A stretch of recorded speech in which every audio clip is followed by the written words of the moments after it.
Hello, I'm Jimmy Kinahan, and today I'm going to bring you on a journey around some ancient sites close to our capital city, Dublin. These sites have got their names passed on through the ancient folklore tradition of Din Shanachas.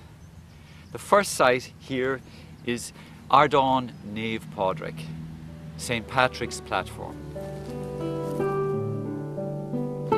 According to legend, Morrigan, the pagan goddess, brought St. Patrick to this very spot where she called all her snakes to come and to devour the holy man. However, in an instant, St. Patrick banished all the snakes from Ireland, leaving Morrigan totally perplexed and mourning the loss of her servants, the snakes.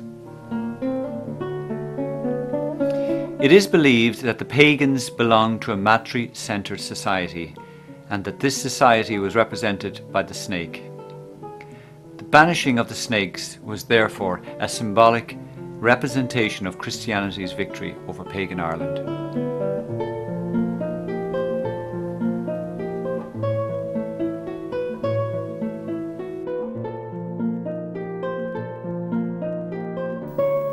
Our next site, as we travel along the military road, is the town of Ballyron.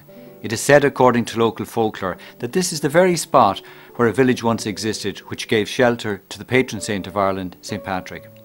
The villagers of Ballyron saved his life from a horde of pagan mercenaries who sought to kill the saint in order to prevent him spreading Christianity throughout Ireland.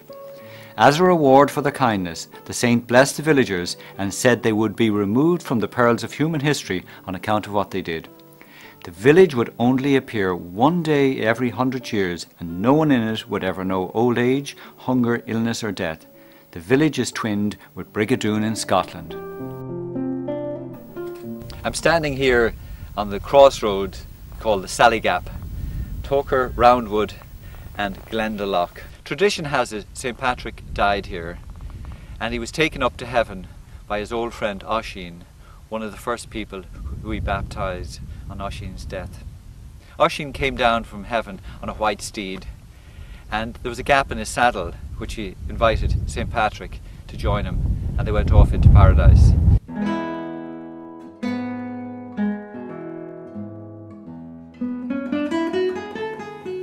In the same way, in Islamic folklore, the Prophet Muhammad ascended to paradise on a white steed from the Dome of the Rock in Jerusalem.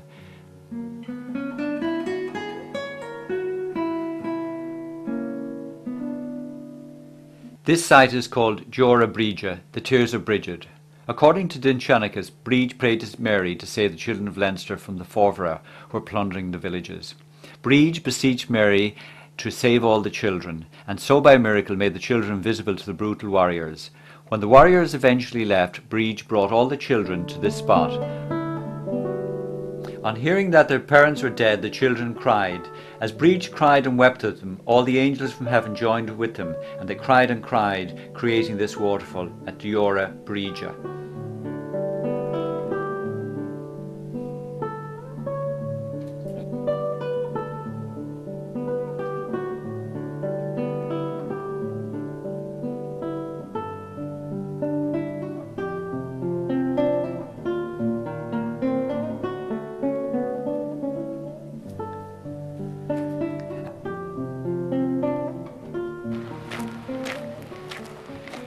We've arrived here now in Glendalough, one of the most popular tourist attractions here in Ireland.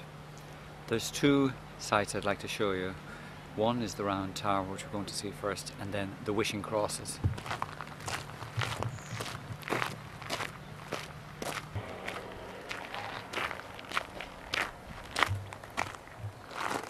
Behind me stands the Round Tower, and local legend has it that there's a door at the bottom of this tower, and this is the gateway to paradise.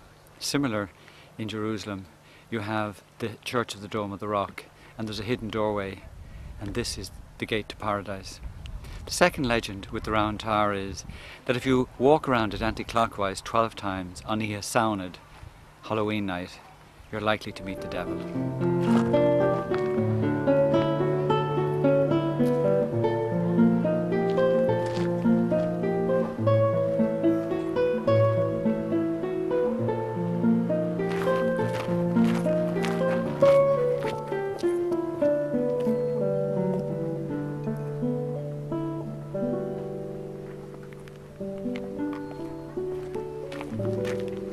just put my arms around the wishing cross. Local legend has it that if you can put your arms around this cross and you wish for something, your wish will be granted. But you have to be very careful because you only get one wish.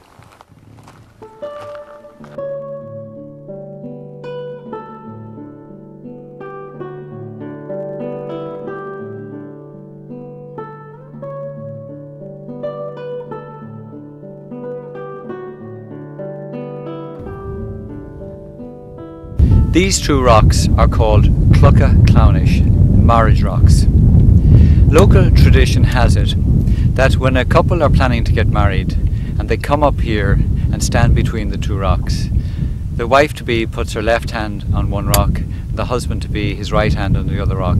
When they clasp hands together and they feel the current of the earth going through them, it's a sign that they're in harmony with the earth and the marriage will be good. And perhaps that's where the modern saying comes from.